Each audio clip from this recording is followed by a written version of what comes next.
નમસ્કાર દર્શક મિત્રો, ન્યૂઝ લાઇન અને બિટવીન ધ લાઇન્સની દુનિયા હોટલાઇનમાં ઇન્ડિયા ન્યૂઝ પર ફરી એકવાર આપનું સ્વાગત છે.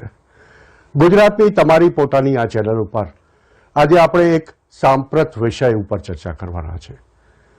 નાનકડી પૂર્વ ભૂમિકા બાદુ તો 15મી ઓગસ્ટે લાલ કિલ્લા પરથી આપણા વડાપ્રધાને પોતાના ઉદ્બોધનમાં બે વસ્તુઓ પર ભાર મૂક્યો અને ઝીરો ટોલરન્સની નીતિ અપનાવવાની વાત કરી. આ બે વસ્તુ હતી ભ્રષ્ટાચાર અને ભાઈ ભાંડુવાદ. જાણે પોતે જ પોતાના ઘરમાં એક્શન લેતા હોય તે રીતે વડાપ્રધાને 2 દિવસની અંદર આપણને સમાચાર મળ્યા અને ખબર પડી કે જાણે 2 મંત્રીઓના ખાતાઓ પાછા લઈ લેવામાં આવ્યા છે.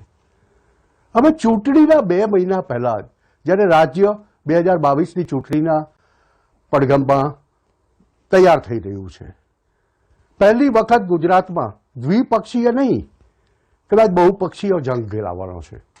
આવા સમયે જ્યારે આવું કોઈ પગલું સત્તાધારી પક્ષ લે ત્યારે જાત જાતના સવાલો અને તર્ક વિતર્કો ઊભા થાય. આજે એની ચર્ચા કરવાની છે, એટલે મેં વિષય સ્પષ્ટ કર્યો છે કે શું ગુજરાત ફરી અસ્થિરતા તરફ ધકેલાઈ રહ્યું છે? 1990 પછી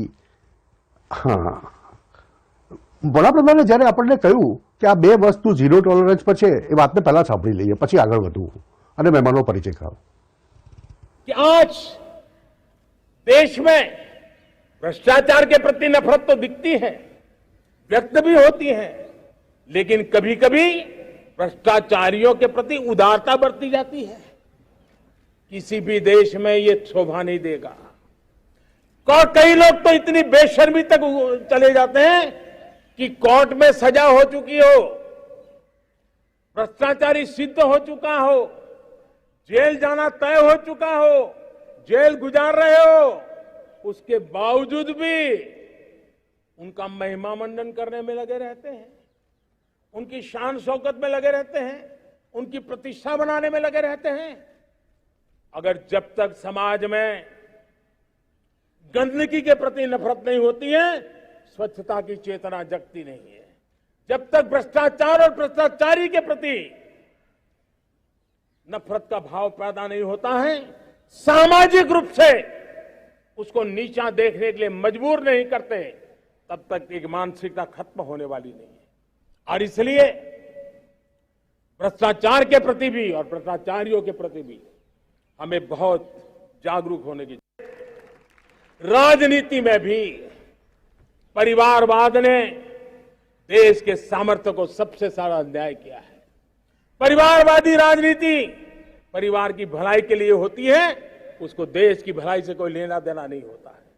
और इसलिए लाल किले की प्राचीर से तिरंगे झंडे के आन बान शान के नीचे भारत के संविधान का स्मरण करते हुए मैं देशवासियों को खुले मन से कहना चाहता हूं, आइए हिंदुस्तान के राजनीति के शुद्धिकरण के लिए भी, हिंदुस्तान की सभी संस्थाओं के शुद्धिकरण के लिए भी हमें देश को इस परिवारवादी मानसिकता से मुक्ति दिला करके योग्यता के आधार पर देश को आगे ले जाने की ओर बढ़ना होगा.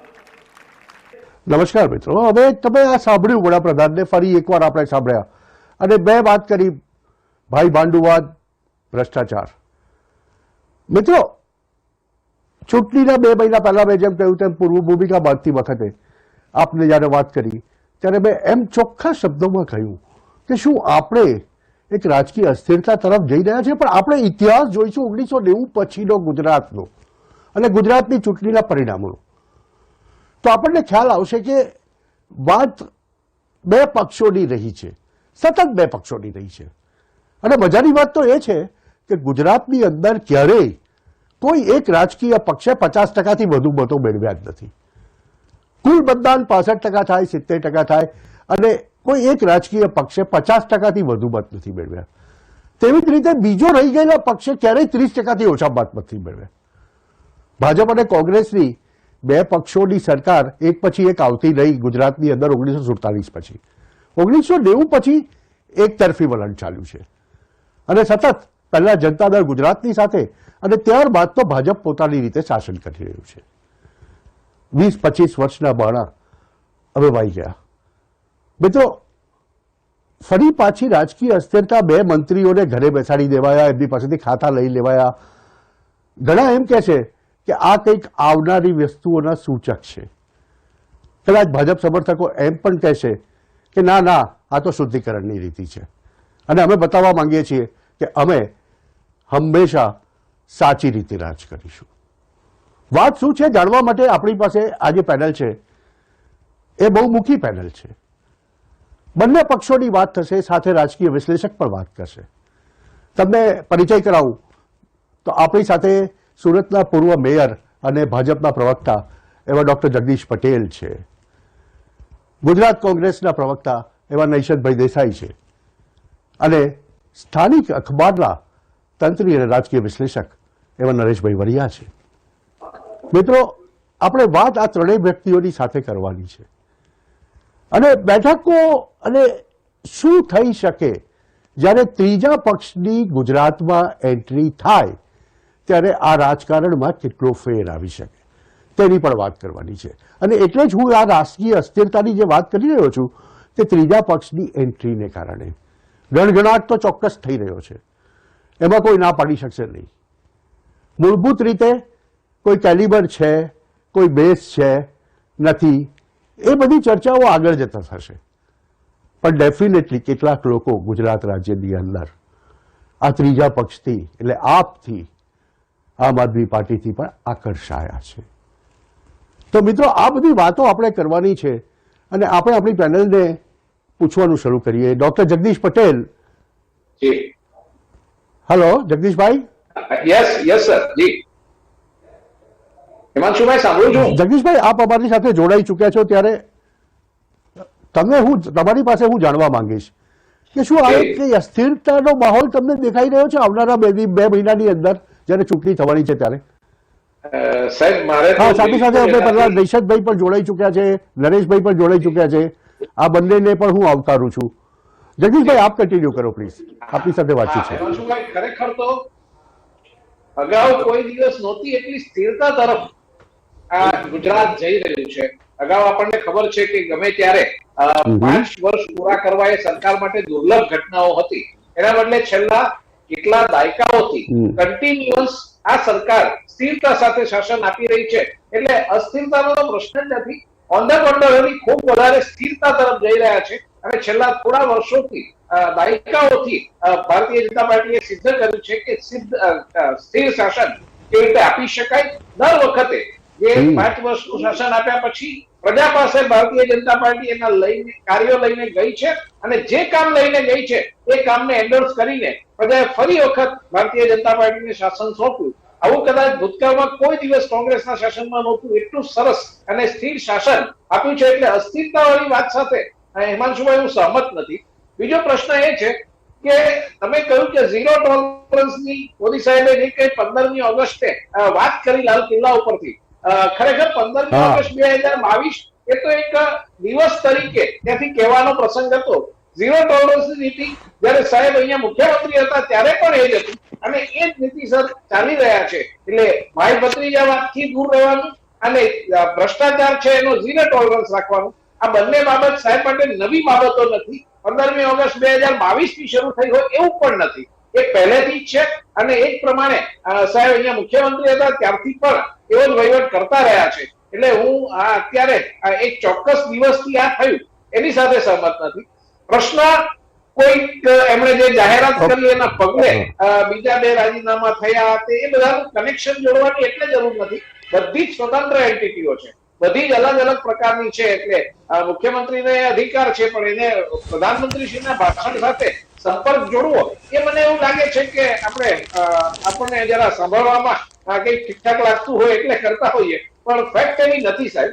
અને આ મેં કહ્યું એમ કે 15 ઓગસ્ટ 2022 જગદીશભાઈ, હું નાનકડો કાઉન્ટર તમને કરું આંકડાઓની સાથે કે આમ તમે કહો છો કે અસ્થિરતા તરફ નથી જઈ રહ્યા, સ્થિરતાપૂર્વક શાસન ચાલી રહ્યું છે, પણ આપ જોશો તો છેલ્લી ચૂંટણીઓમાં ભાજપની બેઠકોમાં ઉત્તરોત્તર ઘટાડો થઈ રહ્યો છે.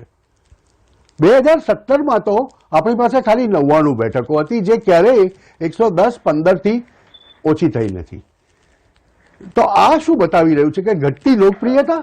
બહુ બહુ સ્પષ્ટ છે ને, આપ જેવા જાગૃત મીડિયા કર્મી છે, મીડિયા જગતના માનવાતા છે, એને તો ખબર જ છે કે એક કારણ રાજ્ય સરકારનો વહીવટ નહોતો, એના પરિબળો અન્ય હતા, અને એ પરિબળોના કારણે જે મિસગાઈડ અમુક વર્ગને કરવાનો પ્રયાસ કરવામાં આવ્યો હતો એ કારણો હતા. એ કારણ વહીવટ કે વ્યવસ્થા કે એવા કોઈ કારણો નહોતા, એ કારણો આ હતા, અને એ કારણ બધાને જગ જાહેર છે. અને જે વખતે કેટલાક વ્યક્તિઓ છે એ ગેરમાર્ગે દોરવાયા હતા, એને પણ પછી સાચી વાતનો ખ્યાલ આવ્યો છે, અને એ વ્યક્તિઓ પણ આજે મુખ્ય પ્રવાહમાં છે.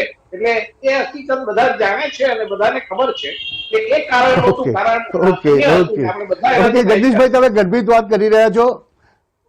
જગદીશભાઈ ગર્ભિત વાત કરી રહ્યા છો. હું નૈશદભાઈને આમંત્રિત કરી. નૈશદભાઈ, આપનું શું માનવું છે આ બાબતે? કોંગ્રેસનો વોટ શેર 1990 પછીની તમામ ચૂંટણીઓ આપણે જોઈએ તો ગુજરાતમાં ક્યારેય 30%થી ઓછો થયો નથી. આનો મતલબ એ કે એક બેઝ તો કોંગ્રેસનો છે જ છે, ભલે સત્તા ઉપર નથી ચૂંટાઈ રહ્યા, પણ 30%થી એ વોટ શેર ક્યારેય ઓછો થયો નથી. અને 2017માં તો કદાચ સૌથી સારું પરિણામ કોંગ્રેસે બેઠકોની દ્રષ્ટિએ મેળવ્યું. તો હવે 5 વર્ષ પછી શું? ભટ્ટ સાહેબ, નૈશદભાઈ, ખેર 17માં તો આપે જોયું, આપણે 80 બેઠકો કોંગ્રેસની આવી હતી વિધાનસભામાં. પરિણામ આપના પાસે સ્પષ્ટ છે. પણ એના કરતા વિશેષ હું આપની વાત પર આવું છું કે આપે 2 મંત્રીની હમણાં વાત કરી, પણ એકચ્યુઅલી વિધાનસભાની ચૂંટણીના 6 મહિના પહેલા મુખ્યમંત્રી, નાયબ મુખ્યમંત્રી, આખી મંત્રીમંડળ, આખી સરકાર જ બદલાઈ ગઈ. કેમ? અત્યારે 2 મંત્રીનો મુદ્દો ઉપસ્થિત થયો ભટ્ટ સાહેબ, પણ આખી સરકારનું મંત્રીમંડળ જ આખું બદલાઈ ગયું. અચ્છા, બીજું કે વિધાનસભાની ચૂંટણી આવી રહી છે, આપે અસ્થિરતાની વાત કરી. હવે 2 પક્ષ કમનસીબે કે સદનસીબે 2 પક્ષ હવે વિધાનસભામાં ગુજરાતમાં ચૂંટણીમાં નથી. હવે તો આપ પાર્ટી આવી છે, એની સાથે સાથે તો પાટીદાર પાસ ગ્રુપ પણ ઉમેદવાર મૂકી રહ્યું છે, એની સાથે સાથે શંકરસિંહ વાઘેલા ઉમેદવાર મૂકી રહ્યા છે, ઓએસસી ઉમેદવાર મૂકી રહ્યા છે. એટલે અત્યારે તો હવે ગુજરાતમાં મહિના પછી કદાચ 5-6 પક્ષીય ચૂંટણી કે 5-6 વિચાર ચૂંટણી ઉપસ્થિત થાય. એટલે 2 પક્ષની વાત કદાચ આપ બી આવતી 2 મહિના પછી ડિબેટમાં એમ કહેશો કે હવે જે ગુજરાતમાં 2 પક્ષનું વર્ષોથી ચાલતું હતું 1952 થી ચૂંટણીઓ માટે આજ સુધી, તે હવે કદાચ વધારે પક્ષ તરફ જઈ રહ્યા છે, એવું કદાચ આપ પણ ભટ્ટ સાહેબ, એવું આપને કદાચ ભવિષ્યમાં લાગશે. પણ મુખ્ય મુદ્દો અહીંયા એ છે કે ગુજરાતમાં રાજકીય અસ્થિરતા તરફ આપણે જઈ તો રહ્યા છીએ. તમારો એ મુદ્દો સાવ ફેંકી દેવા જેવો નથી ભટ્ટ સાહેબ. નહીં તો આટલો બધો ફેરફાર સરકારમાં પણ છેલ્લા ટૂંક સમયમાં ના થાય. ને બીજું કે વડાપ્રધાન પોતે પણ, માનનીય વડાપ્રધાન ડોક્ટર જગદીશજી તો જાણે જ છે કે અત્યારે દર અઠવાડિયે આવી રીતે દરેક કાર્યક્રમોમાં ગુજરાતમાં ઓનલાઈન તો હાજર રહી જ છે, પણ પ્રત્યક્ષ રીતે બી દર 15 દિવસે ગુજરાતમાં એમના કાર્યક્રમો છે. તો એ ચૂંટણી લક્ષી ના હોઈ શકે એવું ભટ્ટ સાહેબ આપ કે નરેશભાઈ વરિયા સાહેબ માનતા હોય તો ખબર નહીં, પણ એ ચૂંટણી લક્ષી જ હોય ને. તો વડાપ્રધાન નરેશભાઈ પાસે જાઉં, નરેશભાઈ પાસે જાઉં અને એમની પાસેથી જાણવાની કોશિશ કરું છું. એટલે માનનીય વડાપ્રધાનને પણ એવું લાગતું જ નરેશભાઈ કે ગુજરાતમાં અસ્થિરતા ન આવે, એ હિસાબે જ વડાપ્રધાનના આટલા બધા કાર્યક્રમો છે.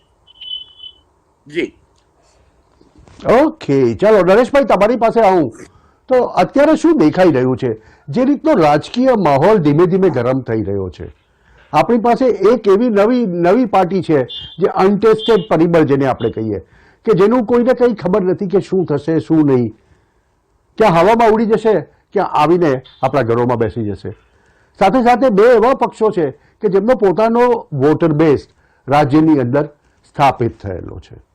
આજે એક વાત કરું તો એ પણ દેખાય છે આપણને કે 4.43 કરોડ ગુજરાતના મતદારો, નરેશભાઈ, અને સાથે સાથે આપણી પાસે ભાજપના પ્રાઇમરી મેમ્બર્સ જેને આપણે કહીએ, પ્રાથમિક સભ્યો, તેની સંખ્યા પણ 1.5 કરોડની વચ્ચે છે. આનો મતલબ એ થઈ ગયો કે 35 થી 36% વોટ એ લોકો પાસે છે જ. એવી જ રીતે કોંગ્રેસના મત જોઈએ તો ક્યારેય 30%થી ઓછા થયા નથી. એટલે મારામારી જે છે કુલ વોટોની જે થતી હોય છે અને આંકડાકીય દ્રષ્ટિએ જોઈએ, નરેશભાઈ શું દેખાઈ રહ્યું છે તમને? આ કે અસ્થિર વાતાવરણમાં, તહેવારોની સિઝનમાં અસ્થિર વાતાવરણમાં આપણે જઈ રહ્યા છીએ. એટલે જ મેં ગઈકાલે કદાચ લણણીની વાતો કરી હતી. નરેશભાઈ. મનસુભાઈ, મારે શરૂઆત અસ્થિરતા વિશે કરવી છે. તમે કહ્યું કે અસ્થિરતા રાજકીય, ગુજરાતનો ઇતિહાસ આપણને બીજી રીતે આર્થિક રીતે વિકાસ જોઈએ તો આપણને ગુજરાત ખૂબ જ શાંત રાજ્ય લાગે, પણ ગુજરાતનો રાજકીય અસ્થિરતાનો પણ ઇતિહાસ છે, આંદોલનનો પણ ઇતિહાસ છે. ગુજરાતની સ્થાપના થઈ પછી કોઈ પણ મુખ્યમંત્રી 5 વર્ષ કરી શક્યા નહોતા.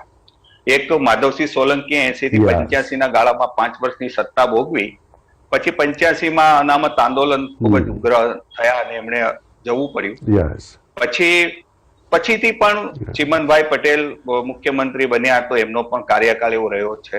1971-72માં મારા વરિષ્ઠ વડીલો છે, બંનેને ખ્યાલ હશે કે પંચવટી ફાર્મ થયું હતું. ખજોરા તો 1997-98માં શંકરસિંહે કર્યું. એ પહેલા પંચવટી ફાર્મ ની અંદર ધારાસભ્યો ભેગા કરીને સરકાર ઉઠલાવવાનો પ્રયત્ન થયો હતો ને બધું. એટલે રાષ્ટ્રીય અસ્થિરતા ગુજરાતમાં હંમેશા આવતી રહી છે.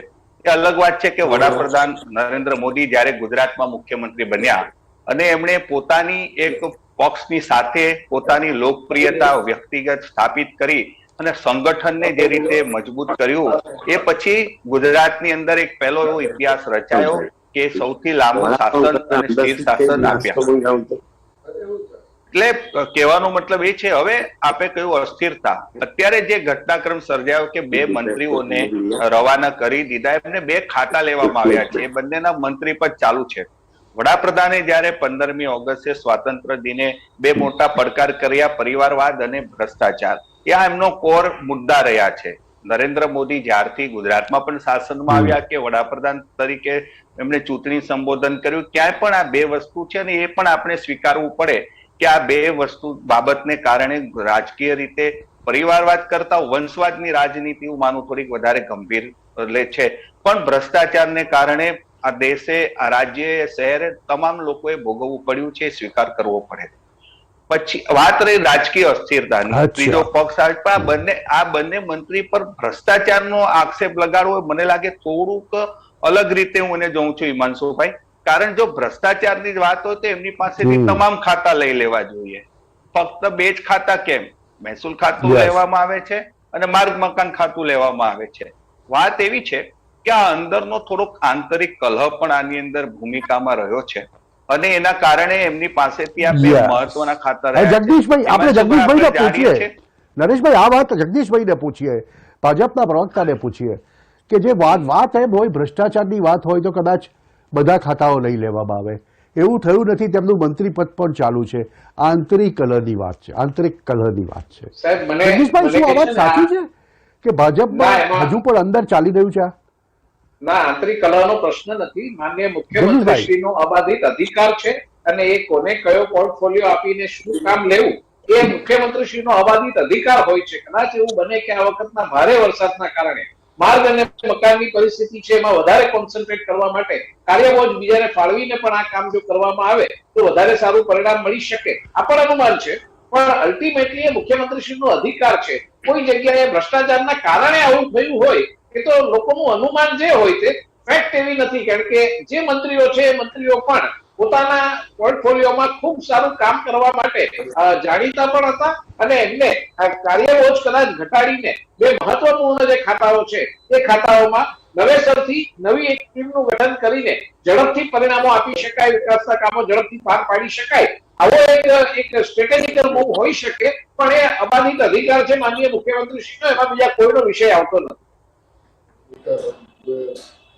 ઓકે જગદીશભાઈ, તમારું દહેશતભાઈ, એક વિપક્ષ તરીકે, એક જવાબદાર વિપક્ષ તરીકે તમારી પાસેથી જાણવા માંગીશું કે આ શું બની શું રહ્યું છે અત્યારે? તમને શું દેખાઈ રહ્યું છે એક વિપક્ષમાં બેસીને? કે બરાબર છે, સત્તા તો પોતાની રીતે વાત કરે, સત્તાધારી પક્ષ તો, પણ તમને શું દેખાઈ રહ્યું છે આ વસ્તુને? મને તો આખી સરકાર બદલાઈ ત્યારથી જ એક આંતરિક રીતે થોડો ભય લાગી રહ્યો છે, કારણ કે એમને અત્યાર સુધી જે 20 વર્ષ એબ્સોલ્યુટ મેજોરિટી સાથે સત્તા મળી છે, હવે આગામી ચૂંટણીમાં શું થઈ શકે એનો પ્રશ્નાર્થ ભય સહિત હોઈ શકે, અને હજુ બી ફેરફાર આવશે. ભટ્ટ સાહેબ, હજુ બી ફેરફાર આવશે. એનું કારણ છે કે હવે ઘણા પક્ષો આવે છે, જો કે એ પણ એક કદાચ રાજનીતિનું કે સત્તાનું એક સર્જન પણ હોઈ શકે કે વધારે પક્ષો આવે અને મતોનું વિભાજન થાય, એવી એક ધારણા આધારિત પણ કંઈ કામ થઈ શકતું હોય, એવું બી બની શકે. પણ અસ્થિરતા, એક વસ્તુ તો હવે સ્પષ્ટ લાગી રહી છે ભટ્ટ સાહેબ, કે છેલ્લા 25 વર્ષ જે ભારતીય જનતા પાર્ટીને જે મતોની ટકાવારી આધારિત જે બેઠકો મળી, એ બેઠકો હવેની ચૂંટણીમાં એમના રિપોર્ટ અહેવાલ અનુસાર એ શક્ય નથી. એટલે તડજોડ કરવા કે ઓકે, શક્ય આપણે નૈશદભાઈ, આપણે હાઇપોથેટિકલ વાત નહીં કરીએ, આપણે જસ્ટ ફેક્ચ્યુઅલ વાત કરીશું. શું શક્ય છે, શું શક્ય નથી, તમને નથી ખબર, મને નથી ખબર, અને આપણે માત્ર ચર્ચા કરી શકીએ અત્યારે. તો જી, એ હાઇપોથેટિકલ વાત નથી ભટ્ટ સાહેબ. તો પછી આવું 2 વખત બને સરકારમાં, શું કામ બને? પહેલા માનનીય મોદી સાહેબ હતા ત્યારે તો આપ જાણો છો કે મોદી સાહેબ ઘણો લાંબો સમય સતત મુખ્યમંત્રી તરીકે રહ્યા. મોદી સાહેબ પછી કેમ 4 મુખ્યમંત્રીના ફેરફાર થયા, અને હજુ બી કેમ અફવાઓ કહો કે લોકવાયકા કહો કે ભાઈ હજુ બી આગામી ચૂંટણીમાં મુખ્યમંત્રી કોણ બનશે એની પણ માનનીય અમિત શાહજીની જાહેરાત થઈ શકે છે, એવું બી આપણે પેપરોમાં વાંચી રહ્યા છીએ, વર્તમાન પત્રોમાં અને યુટ્યુબ પર જોઈ રહ્યા છીએ. નૈશદભાઈ, નાનકડો કાઉન્ટર ક્વેશ્ચન નૈશદભાઈ તમને.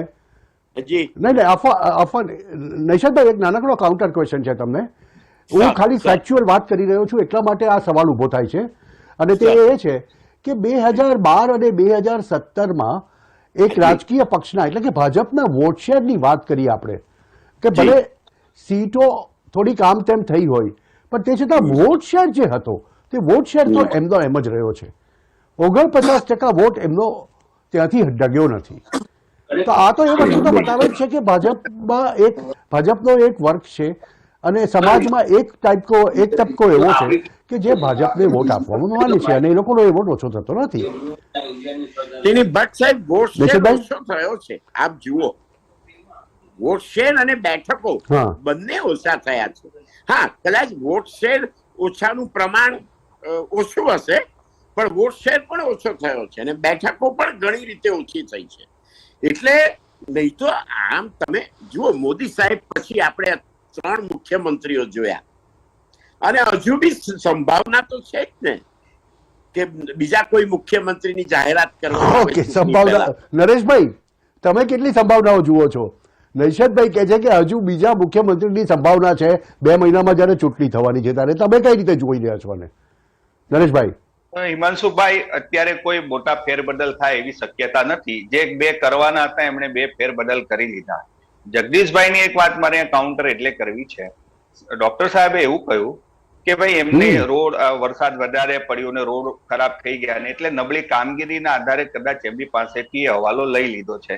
તો આનો એક સ્પષ્ટ અર્થ એ થાય કે 1 વર્ષ પહેલા આખી સરકારના ચહેરો બદલી નાખ્યો. તો સરકારનો ચહેરો બદલવાની શું કામ જરૂર પડી? કારણ હતું નિષ્ફળતા. નિષ્ફળતા હોય તો જ આખી સરકાર બદલવી પડે. તમારે જયારે જે આ સરકાર સારું કામ કરતી હતી, વિજય રૂપાણીના નેતૃત્વ વાળી, તો કોઈ ફેરફાર કરવાની જરૂર જ નહોતી. અને અત્યારે પણ છેલ્લા દિવસોમાં, છેલ્લા 2 મહિના બાકી છે હિમાંશુભાઈ, ત્યારે કોઈ મંત્રીઓ પાસેથી કેબિનેટ કક્ષાના ખાતા લઈ લેવામાં આવે, અને એ પણ મહત્વપૂર્ણ. ત્યારે એક વસ્તુ એ છે કે હું એવું નથી જોતો કે આનાથી હવે કોઈ બીજું મોટું અસ્થિરતા આવે. એ ચૂંટણી હજુ આપણે અહીંયા આવશે, ત્રીજા પક્ષની આપણે વાત કરીએ કેટલો આવશે એની પર છે. બાકી એક વાત તો સ્વીકારવી પડે હિમાંશુભાઈ કે ગુજરાતની અંદર ભાજપનું જે નરેન્દ્ર મોદી જ્યારથી 2002 આવ્યા પછી સતત વોટશેર એટલો નથી ઘટતો, પણ સીટમાં ઘટાડો થતો રહ્યો છે. પણ કોંગ્રેસ માટે પણ હવે ચેલેન્જિંગ સમય છે.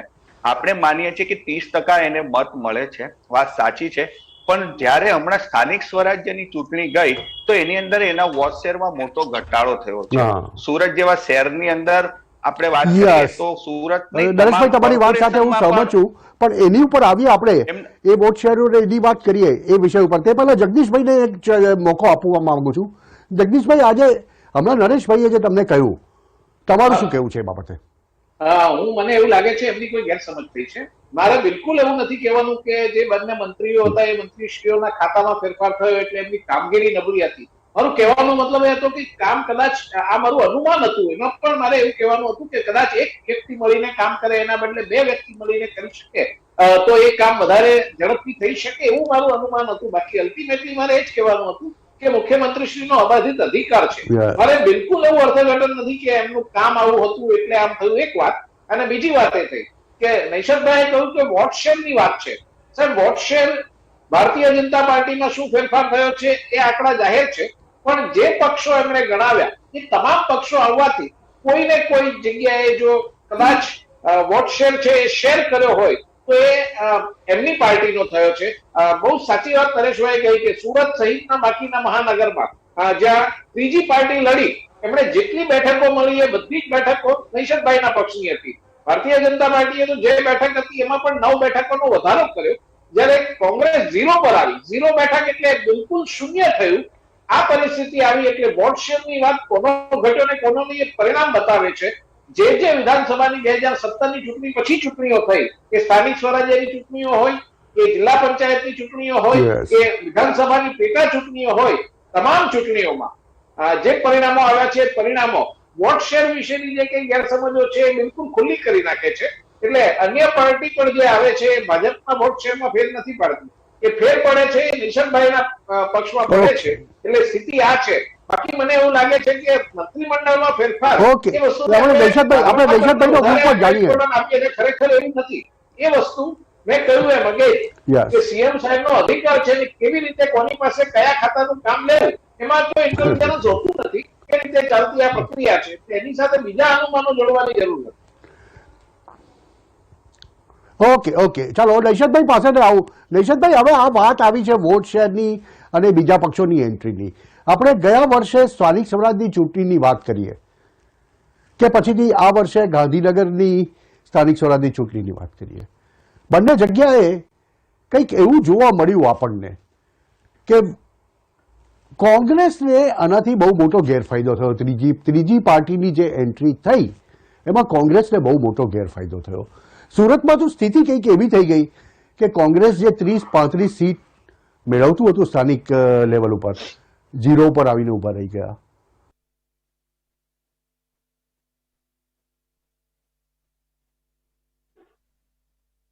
નૈશદભાઈનો સંપર્ક આપણાથી તૂટી ચૂક્યો છે મિત્રો. તો નરેશભાઈ, તમારી પાસે આવું કે આજે આપની જે એક એન્ટ્રી છે સુરતમાં સ્થાનિક લેવલ ઉપર રાજકારણમાં, અને ત્યાર પછીથી આપણે જોઈએ તો ગાંધીનગરમાં પણ આ વસ્તુ ઊભી થઈ કે પહેલી વખત કદાચ એવું બન્યું કે કોંગ્રેસને સત્તા ગુમાવવી પડી ગાંધીનગરમાં, અને આપે જવાબદાર પરિબળ રહ્યું. તમે એક રાજકીય વિશ્લેષક તરીકે અને ક્યાં જોઈ રહ્યા છો, અને વિધાનસભાની ચૂંટણીમાં આપ કેટલી અસર કરી શકે? નરેશભાઈ? હા, પહેલી વાત હિમાંશુભાઈ એ છે કે આપણે ત્યાં એક એવી બાબત પ્રસ્થાપિત થઈ છે કે ગુજરાતની અંદર 2 જ પક્ષ ચાલે, ત્રીજો પક્ષ ચાલતો નથી. એવી એક પાછલા પરિણામો પણ એ વાત દર્શાવે છે. પણ આપની એન્ટ્રીને હું જરા જુદી રીતે જોઉં છું. અત્યાર સુધી ત્રીજા પક્ષ જે બન્યા ગુજરાતની અંદર એ એવા લોકોએ બનાવ્યા હતા કે જે પોતે પોતાની પાર્ટીના અસંતુષ્ટ નેતાઓ હતા. ચૂંટણી તાણે એ પક્ષો આવતા હતા. એ સ્થાનિક લોકોના બનાવેલા પક્ષો હતા. એમની પાસે કંઈક કરવા જેવું કે બતાવવા જેવું કોઈ કારણ નહોતું. ફક્ત પોતાને અન્યાય થયો છે એટલે આપણામાં એક કહેવત છે કે ભાઈ પેટનો દાજેલો ગામ દાજાડે. એ પ્રકારે એમણે બધા કેશુભાઈ પટેલે પાર્ટી બનાવી, શંકરસિંહ વાઘેલાએ બનાવી, ભૂતકાળમાં ચીમનભાઈ પટેલે પણ કિમલોક પાર્ટી બનાવીને એ ચૂંટણી ત્રીજા પક્ષ તરીકે લડી ચૂક્યા છે. પણ આમ આદમી પાર્ટીને હું જરા જુદી રીતે એટલે જોઉં છું હિમાંશુભાઈ કે એક પક્ષ છે, પક્ષની પાસે અત્યારે ભલે દિલ્હી પૂર્ણ રાજ્ય નથી ધરાવતું, પણ એક બહુ મોટી મહાનગરપાલિકાની આપણે વ્યાખ્યા આપીએ એવું એક દિલ્હી જેવું રાજ્ય એમની પાસે છે. પંજાબમાં તાજેતરમાં એમનો વિજય થયો છે. એટલે મોડેલ આધારિત એ રાજનીતિ અને એ મોડેલની શરૂઆત પણ વડાપ્રધાન નરેન્દ્ર મોદીએ જ કરી છે. ગુજરાત મોડેલને એમણે કેન્દ્ર લેવલે લઈ ગયા અને એના આધારે એમને ખૂબ જ પ્રસિદ્ધિ મળી અને એના કાર્યો બોલ્યા અને કાર્યોના આધારે એમને વડાપ્રધાન પદ સુધી પહોંચ્યા. એમાં ગુજરાત મોડેલનો એમનો ફાળો છે. એમણે અહીંયા જે વિકાસની રાજનીતિની જે વાત કરી એને લોકોએ સ્વીકારી. હવે આમ આદમી પાર્ટી પણ આ જ રીતે Yes. ગુજરાતમાં આવી રહી છે.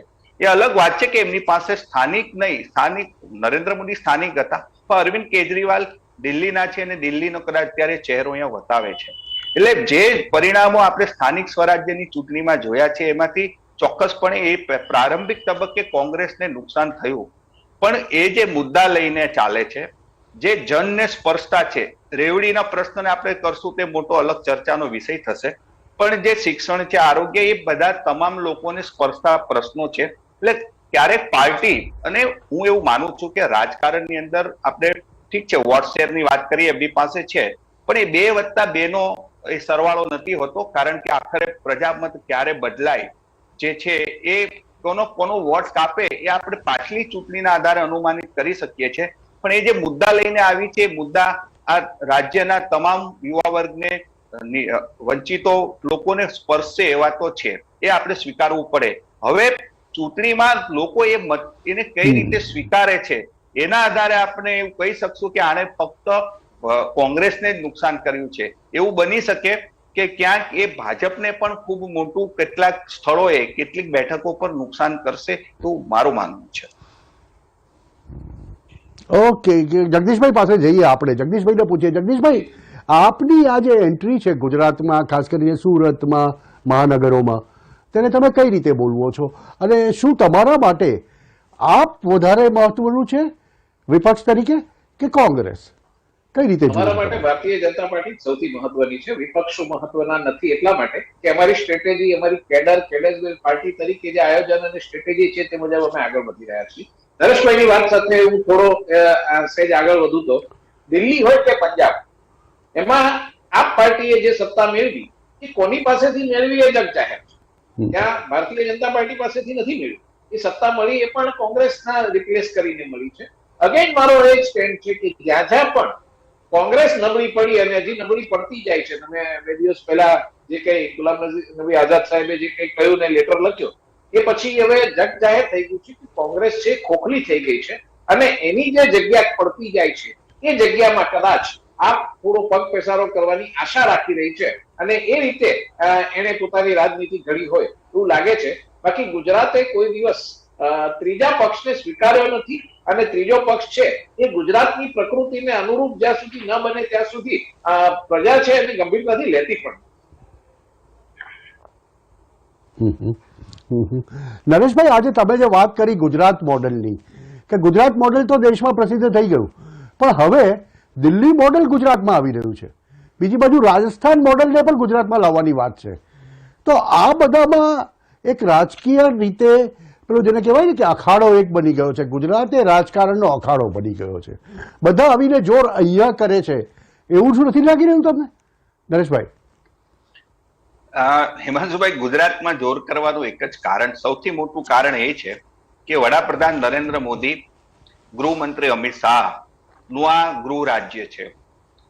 જો નરેન્દ્ર મોદીને પછાડવા હોય કેન્દ્રીય સ્તરે કે લોકસભાની અંદર, તો પહેલા એમણે ગુજરાત સર કરવું પડે, એક દાખલો બેસાડવો પડે કે અમે નરેન્દ્ર મોદીના રાજ્યમાં એમને હરાવ્યા છે. કેજરીવાલ આવે છે કે રાજસ્થાન મોડેલની કોંગ્રેસ વાત કરે છે, એની પાછળનો એક માત્ર ને માત્ર ઉદ્દેશ એ છે કે ગમે એમ કરીને એમને ભાજપને અહીંયા પછાડવું છે. આ એક સ્પષ્ટ વાત છે. જો ગુજરાતમાં ભાજપની હાર થાય છે તો સ્વાભાવિક છે કે જે પણ કઈ વિપક્ષો અત્યારે એ એક થવાના નથી. એક રાષ્ટ્રપતિની ચૂંટણી હોય, ઉપરાષ્ટ્રપતિ પદની ચૂંટણી હોય કે બીજી અન્ય ચૂંટણીઓમાં સ્પષ્ટ થઈ ચૂક્યું છે. તમામ વિપક્ષો એની સામે મોરચો માંડવા માટે અત્યારે જે કરી રહ્યા છે પ્રયત્ન, એમાં આમાં બળ મળે એટલે. બાકી મોડેલની વાત હું એવું માનું છું હિમાંશુભાઈ કે કદાચ મોડેલથી એક ધારણા લોકોમાં એવી પણ છે દેશમાં કે એનાથી રાજ્યો વચ્ચે એક ભેદ ઉભો થાય. ધારો કે દિલ્હી આવીને અહીંયા કેજરીવાલ કે દિલ્હી મોડેલની વાત, રાજસ્થાન આવે તો રાજસ્થાન મોડેલની વાત. હું એવું માનું છું કે આપણે એક રાજ્યો વચ્ચે તંદુરસ્ત હરીફાઈ થતી હોય અને એમણે આ દિલ્હીની મોડલની વાત એવી કરવી પડે એનો અર્થ એમ છે કે ક્યાંક ને ક્યાંક ગુજરાત મોડલમાં આપણે જાણીએ છીએ કંઈક, અને એ શક્ય પણ નથી હોતું. તમામ પ્રકારે 100% કાર્ય થઈ જાય અને દરેક આ પ્રજા જીવન છે, શાસન છે, કંઈક ને કંઈક ત્રુટિ મુશ્કેલી આવતી હોય, તમામ લોકોની અપેક્ષાઓ આશા કે કઈ વિકાસના એવા કાર્યો નવા લઈને આવે તો એના પડકારો પણ ઉભા થતા હોય. ધારો કે બુલેટ ટ્રેન પ્રોજેક્ટ આવે, એક્સપ્રેસ વે લાવવાના હોય તો સ્વાભાવિક છે કે જમીન સંપાદનના જેની જમીન જાય એના પણ પ્રશ્નો આવતા હોય. જે કંઈ બીજી વિકાસની વાતો હોય તો હોસ્પિટલાઇઝેશન આપણને ખબર છે કે પ્રાઇવેટાઇઝેશન થોડું થઈ રહ્યું છે, તો સરકાર એને આનુષંગિક વીમા યોજના લઈને આવી છે. વડાપ્રધાન મોદી જયારે ગુજરાતમાં મા કાર્ડ, વાત્સલ્ય કાર્ડ, આયુષ્યમાન કાર્ડ, તો રાજસ્થાન મોડેલે કઈ 10 લાખની વાત કરી છે. કાલે કોંગ્રેસે પણ એના મેનિફેસ્ટો એક બીજો સંકલ્પ જાહેર કર્યો કે અમે 10 લાખ સુધીની આરોગ્ય સેવાની બધું આપીશું. એટલે આખરે મોડેલ, જો હું એવું માનું છું કે સકારાત્મક બાબતો લઈને આવતું હોય, કોઈ મોડેલની વાત થતી હોય તો હું એ સારી બાબત મને એટલે લાગે છે કે એનાથી એક સકારાત્મક રાજનીતિ થઈ શકે. તમે ધૃણા ફેલાવાનું મોડેલ હોય, ધ્રુવીકરણનું મોડેલ હોય, એના કરતા વિકાસની વાતો લઈને જો કોઈ મોડેલ આવતા હોય ને એની ચૂંટણીમાં વાત થતી હોય તો એ સારી બાબત ગણી શકાય મારી દૃષ્ટિએ. ઓકે નરેશભાઈ, હવે જગદીશભાઈ પાસે જાણવા માંગી, સત્તાધારી પક્ષના પ્રવક્તા છે અને એ પક્ષ અત્યારે ગુજરાતમાં 20, 25, 30 વર્ષથી શાસન કરી રહ્યો છે, ત્યારે એક ફેક્ટર હોય છે એન્ટી ઇન્ક્યુબન્સી ફેક્ટર. તો આ એન્ટી ઇન્ક્યુબન્સી ફેક્ટર શું ભાજપને નથી લડવાનું આ વખતે? અને જે પ્રકારે લાગે છે કે બાકીના બધા રાજકીય પક્ષો, ભારતીય જનતા પાર્ટી, હા જગદીશભાઈ, આજે હિમાંશુભાઈ કહી રહ્યો છું, આટલા વખતથી આટલી ચૂંટણીઓમાં ફરીને પ્રજાએ જયારે ભારતીય જનતા પાર્ટી પર વિશ્વાસ મૂક્યો છે ત્યારે સ્પષ્ટ છે કે એન્ટી ઇન્કમ્બન્સી છે, એની સામે ભારતીય જનતા પાર્ટીએ એ પરિબળને પાર કર્યું છે અને પ્રજાનો વિશ્વાસ છે, વિશ્વાસ ખૂબ સારી રીતે ફરીને દર ચૂંટણીમાં પ્રાપ્ત કર્યો છે, વધુ મજબૂત કર્યો છે. અને એટલે જ કદાચ પ્રજાએ આ જે કે વારંવાર છે શાસનની ધુરા ભારતીય જનતા પાર્ટીને સોંપી છે. બીજી વાત મારે એ કરવી છે કે ગુજરાતને બીજા કોઈ મોડેલની જરૂર નથી. ગુજરાત મોડેલ છે જેને બીજા બધા સ્વીકારે છે ને આખા દેશમાં ગુજરાત મોડેલ છે એની ચર્ચા થાય, એની અનુસરવાની થાય. તેમ છતાં નરેશભાઈ સાથે હું એ બાબતમાં સહમત છું કે મન તમારું ખુલ્લું હોવું જોઈએ. ગુજરાત મોડેલ પછી પણ કોઈક જગ્યાએ, કોઈક દેશમાં, દુનિયામાં ગમે ત્યાં કોઈક સારી બાબત હોય તો એ સારી બાબત અપનાવવામાં આપણને કોઈ વાંધો જ ન હોઈ શકે, પ્રજાહિત હોવી જોઈએ. પણ એને રેપર કરીને, ખોટું લોભામણું કરીને લાંબા ગાળે નુકસાન કરી શકાય એ રીતે કોઈ વાત મૂકવામાં આવે તો એને આયોજનમાં જયારે મૂકવામાં આવે છે ત્યારે પારખીને આગળ વધવું જોઈએ. અધરવાઇઝ ગુજરાત મોડેલ છે એની દુનિયાએ અનુકરણ કર્યું છે અને એ મોડેલ ગુજરાત માટે પૂરતું છે. છતાં હું એટલું ઉમેરી રહ્યો છું કે હજી પણ મન એટલું ખુલ્લું છે કે કોઈ જગ્યાએ કંઈક સારી બાબત હોય તો ગુજરાતે કરશે અને કરવા માટે હંમેશા પ્રતિબદ્ધ હોય છે. ગુજરાતે જે કર્યું એનું અનુકરણ કર્યું હોય એવા સંખ્યાબંધ દાખલાઓ છે અને ખાસ કરીને જયારે મોદી સાહેબ અહીંયા મુખ્યમંત્રી હતા ત્યારથી એટલા બધા પગલાઓ એમના એવા હતા કે જેનું અનુસરણ બીજા રાજ્યોએ કર્યું હતું. એટલે એ વાત સાથે હું ગુજરાતની બીજા મોડેલની જરૂર આખું અપનાવી લેવાની હોય એવી નથી એટલી સ્પષ્ટતા કરી લઉં. અને બીજી વાત એ છે કે એન્ટી ઇન્કમ્બન્સી ઇલેક્શનના રિઝલ્ટ બતાવે છે કે એન્ટી ઇન્કમ્બન્સી હોય તો શું થાય અને એન્ટી ઇન્કમ્બન્સી નથી કરી તો વારંવાર ભારતીય જનતા પાર્ટી પર પ્રજાએ વિશ્વાસ મૂક્યો છે. એટલે એ તો પરિણામો સ્વયં સ્પષ્ટ છે. ઓકે નરેશભાઈ, તમારી પાસે આવો એન્ટી ઇન્ક્યુબન્સીની વાત કરવા માટે, કેમ કે ભારતના અનેક રાજ્યોમાં આપણે જોયું છે કે કેટલાક રાજ્યોની અંદર એક રાજકીય પક્ષે 20 વર્ષ 25 વર્ષ શાસન કર્યું છે અને પછી જ્યારે એમને એન્ટી ઇન્ક્યુબન્સી ફેક્ટર નડ્યું છે ત્યારે બહુ ભારે માત્રામાં નડ્યું છે. પશ્ચિમ બંગાળ આનો એક દાખલો છે. પશ્ચિમ બંગાળમાં પણ આ થઈ ચૂક્યું છે.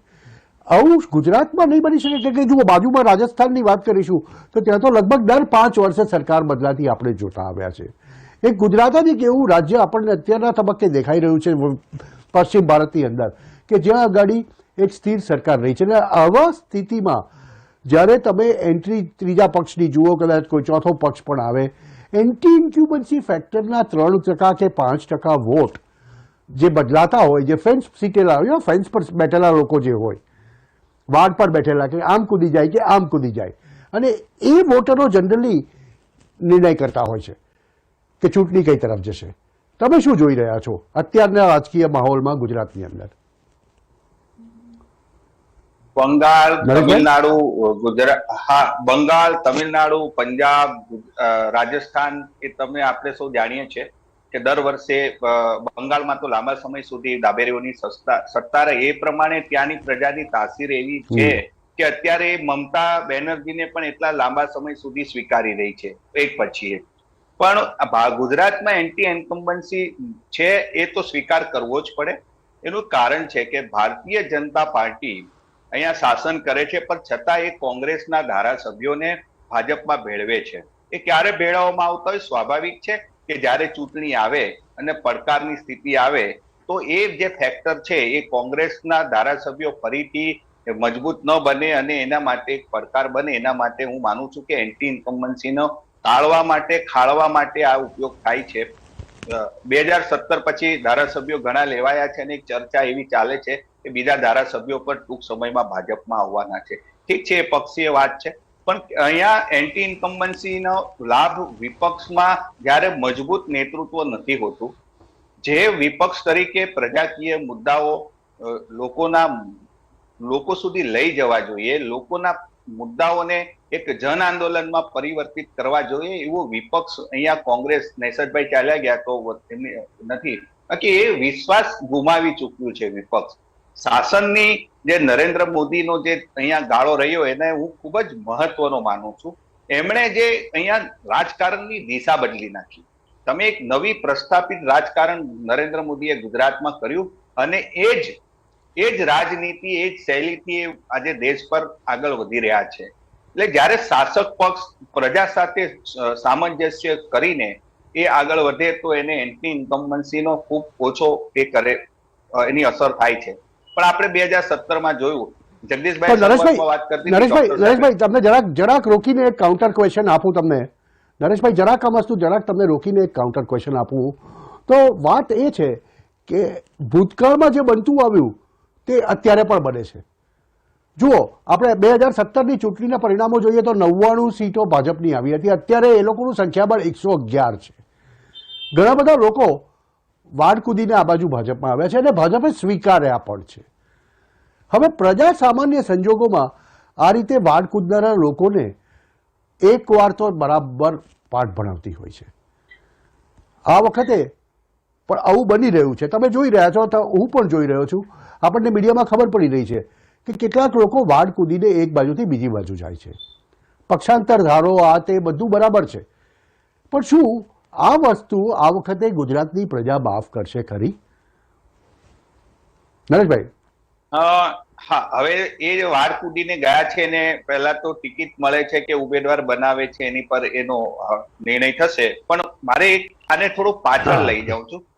છેલ્લે જયારે ગુજરાતમાં 8 ધારાસભ્યો ભાજપમાં ગયા કોંગ્રેસના, ત્યાં પેટા ચૂંટણી યોજાઈ હતી અને 8 બેઠકો ભાજપે કબજે કરી લીધી.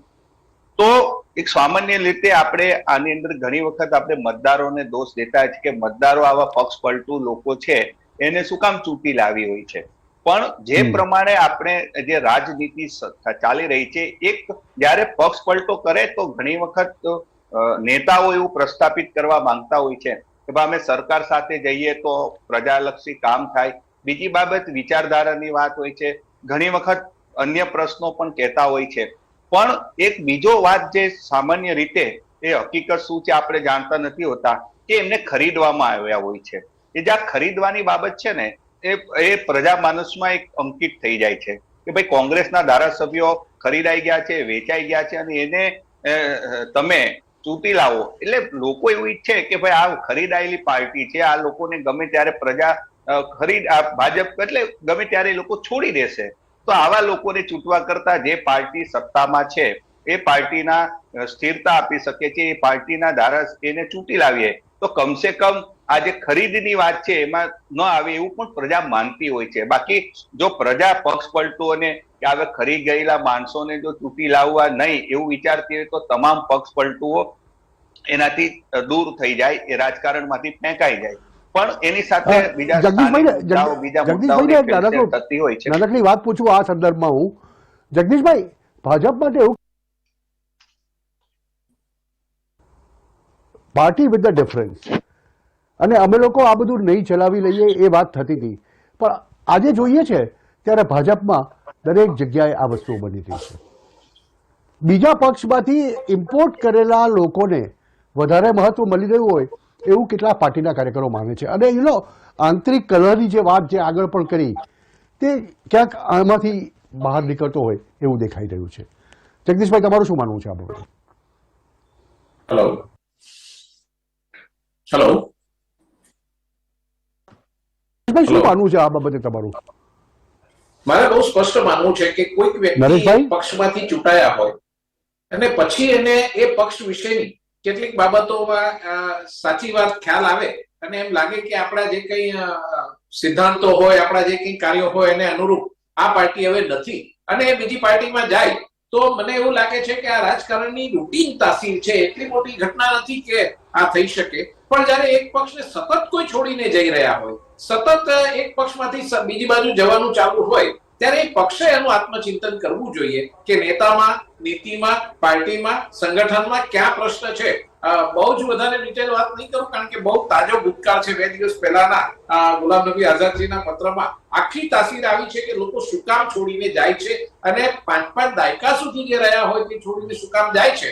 હવે જાહેર જીવનના કોઈ વ્યક્તિ હોય એટલે એ ત્યાંને ત્યાં જ સપડ્યા કરે એવું તો ન બને. એ પોતાનું ઉડવા માટેનું બીજું આકાશ છે એના તરફ નજર નાખતા હોય છે. એને બીજી બધી બાબતો સાથે જોડવાના બદલે એને સાચી વાતનો ખ્યાલ આવે છે કે અહીંયા રહીને પ્રજાનું જે કામ કરવાનું છે એ સારી રીતે નહીં કરી શકીએ. એટલા માટે એ યોગ્ય અને એને જે સિદ્ધાંતો ગમે છે એવા પક્ષ તરફ જતો હોય છે અને આ પ્રક્રિયાનો એક હિસ્સો છે. એટલે એને બીજી રીતે જોવાની જરૂર હું માનું છું કે નથી અને બહુ ખરાબ શબ્દોમાં જોવાની જરૂર નથી. કોઈને પણ એવો ખ્યાલ આવી શકે, આપણે કોઈ જગ્યાએ ગયા હોય ને આપણને ખ્યાલ આવે કે અહીંયા આપણે વિસ્તૃત છીએ અને બીજી જગ્યાએ તક મળતી હોય તો એ જવાનો પ્રયાસ કરે. આવું તો બની શકતું હોય છે.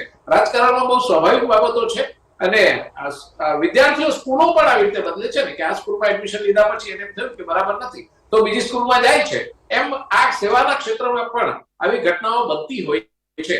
હું ઈચ્છનીય હોય કે નહીં એવું નથી કહેતો, હું એને એટલી બધી નકારાત્મક ન ગણી શકાય એવું ચોક્કસ માનું છું. તમને તમારી ભૂલ સુધારવાની તક તો હોવી જોઈએ અને એ તકના પરિણામ રૂપે હું આ બાબતને ગણી રહ્યો છું. ઓકે નરેશભાઈ, તમારી પાસે આવું કાર્યક્રમના અંત તરફ આપણે આગળ વધી રહ્યા છે ત્યારે તમારી પાસે આવું તો 2022ની જે તાસીર છે ગુજરાતની, એ ગયા વખતની તાસીર કે ગયા વખતના પરિણામો, ગયા વખતની વાતો, 2017ની કે તે પહેલાની વાતો તેનાથી કેટલી જુદી હોવાની છે? તમે શું જોઈ રહ્યા છો? કેમ કે વિકાસ યસ દેખાઈ રહ્યો છે પરંતુ સાથે સાથે કેટલી તકલીફો પણ છે. તમે એને કઈ રીતે બોલવી રહ્યા છો, કઈ રીતે જોઈ રહ્યા છો કે 2022 શું લાવશે? 2017ની ચૂંટણી આપણે જોયું કે સૌ પ્રથમ વખત 1990 પછી સૌ પ્રથમ વખત કોંગ્રેસનું સારું પ્રદર્શન 2022માં રહ્યું હતું. ભાજપનું નબળું પ્રદર્શન પણ 2017માં રહ્યું હતું. એમનું નબળું પ્રદર્શન પણ 2017માં રહ્યું. આ વખતે એમના માટે પડકારની સ્થિતિ હતી. ભલે ડોક્ટર સાહેબ છે, એમનો પક્ષ છે એટલે સ્વાભાવિક છે એમને કેવું પડે, પણ વિજયભાઈ રૂપાણીની નબળી કામગીરીને કારણે સરકારનો આખો ચહેરો બદલવો પડ્યો અને એના કારણે એક તમે આપણે વચ્ચે એન્ટી ઇન્કમ્બન્સીની વાત કરી, જે પ્રજા રોષની જે વાત હતી એનું અસર થવાની હોય, આખી સરકાર બદલવી પડી.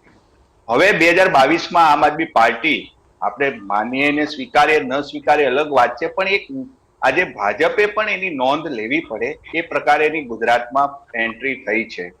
આજે આપણે અત્યારે જયારે વાત કરી રહ્યા છે ત્યારે હિમાંશુભાઈ, વડાપ્રધાન નરેન્દ્રભાઈ મોદી ગુજરાતમાં છે અને એમણે ભાજપની કોર ગ્રુપની બેઠક લીધી છે. એટલે એ પોતે આમ પણ બહુ નરેન્દ્ર મોદી વિશે તો એવું કહેવાય છે કે 24 કલાક કામ કરતા નેતા છે, એટલે સતત કામ કરે છે. ચૂંટણી હોય, શાસન હોય, ગમે તે એમને સતત એટલે અહીંયા લીધી છે. એટલે અને જે પણ કઈ સર્વે કરાવે છે એમાં પણ એક ચેલેન્જિંગ બાબત છે. માનું 2022ની આ ચૂંટણી જાહેર થશે, અત્યારથી જ મુદ્દાઓની વાત થઈ ગઈ છે.